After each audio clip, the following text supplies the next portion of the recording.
So let's just get right to it with a tough question. Are your agile metrics, your velocity charts, your story points, are they really just a fancy way of tracking busy work? Because when you only track what you're putting out, you end up celebrating activity, not actual achievement. And you're kind of missing the whole point of all your team's hard work. Now look at this. This is what happens when you shift your focus. One of our clients, David, sent this over. They completely stopped chasing velocity and started going after real customer outcomes instead. And the result? They literally doubled their customer retention. See, this isn't about being busier. It's about being better. This right here is the difference between activity and true achievement. And this just perfectly nails the problem, doesn't it? On one side, you've got a team reporting record-high velocity, just burning through story points like there's no tomorrow. Everybody's getting a pat on the back. But for what? For being busy? And then on the other side, you see the brutal reality. Customer engagement is totally flat. Revenue hasn't moved an inch. This, right here, is the velocity trap in action. Okay, but the good news is you absolutely do not have to stay stuck in that trap. There is a much better, way more powerful way to measure your work, a way to connect it to what actually matters to your customers and, your company's bottom line. So in the next few minutes, we're going to show you exactly how you can move past those superficial outputs, how to define real, tangible business outcomes, connect your team's day-to-day work to real impact, and, most importantly, build a data-driven culture that makes it all stick. All right, let's officially put a name to this problem. We call it the glorified busy work trap. And it's a trap that's built on metrics that are, frankly, lying to you about how effective your team really is. So metrics like velocity and story points, they're what we call output-focused. They measure the volume of work. How much stuff did you make? But they tell you absolutely nothing about whether that stuff actually mattered. Was it valuable? Did anyone care? Did it solve a real problem for a real person? In today's world, just measuring activity is a recipe for falling behind. The only way out is to make a fundamental shift in how you think. We have to get beyond just measuring what we produce, and we have to start measuring the true impact we're having.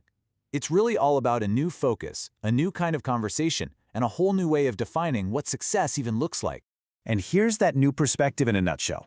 The old question we used to ask was, what did the team produce?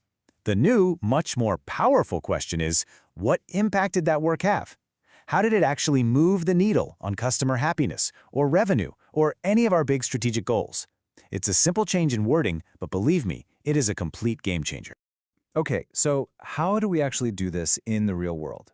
It's not just about asking a new question, right? It's about having a system in place to answer it. And that's where a data-driven framework comes in. Think of it like a bridge that connects your team's daily activities directly to real business value. And here's the path to get there. It's just 4 clear steps. First, you define your business outcomes. You gotta know what you're aiming for. Second, you identify the right strategic metrics to actually track that outcome. Third, you integrate and visualize that data so everyone's on the same page. And fourth, you create feedback loops so you're always learning and improving. Let's make this super concrete. Instead of tracking velocity, start tracking customer satisfaction, or CSAT. Stop counting how many story points you completed and start measuring your lead conversion rate. And please, stop celebrating the number of features you shipped and start focusing on something that really matters, like improving operational efficiency. You see the difference? These new metrics tell a story about value, not just volume. Now, I know this can feel like a big shift, but you can definitely start small. And to help you get going, we've put together a completely free Agile Starter Kit. It's got templates and guides to help you define your very first outcome-based metrics. Just check out the link below to download it and start building your own framework today. And remember, this framework, it's not some one-time report you create and then forget about. It's a living, breathing system for constant, data-driven improvement. This is all about the feedback loop.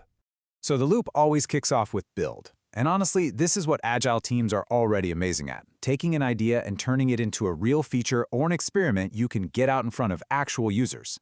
Next up, and this part is absolutely crucial, we measure. So once the thing you built is out in the wild, you start collecting data.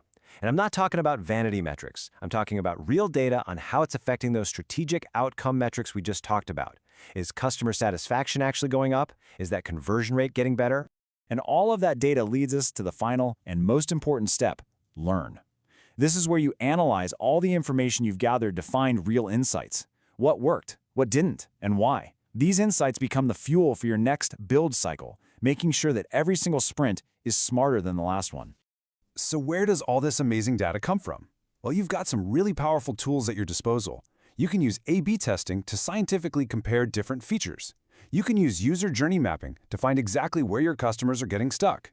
And, most importantly, never ever forget to just talk to your customers to get that crucial qualitative feedback. Look, a framework and a feedback loop are essential, but they are not going to work without the right environment. So the final piece of this puzzle is transforming your team's culture into one that is truly, genuinely data-driven. This is the new reality for any high-performing organization.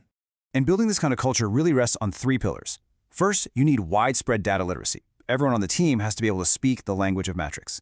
Second, you have to shift accountability so that teams own the outcomes, not just a list of tasks. And third, you have to be ready to hunt down and tear down the organizational roadblocks that will inevitably get in your way. So this is the question I want to leave you with. Just look ahead a couple of years. Is the way you currently measure success setting you up to win, or is it just holding you back? Are you going to be thriving in 2026, or are you going to be stuck on that exact same hamster wheel?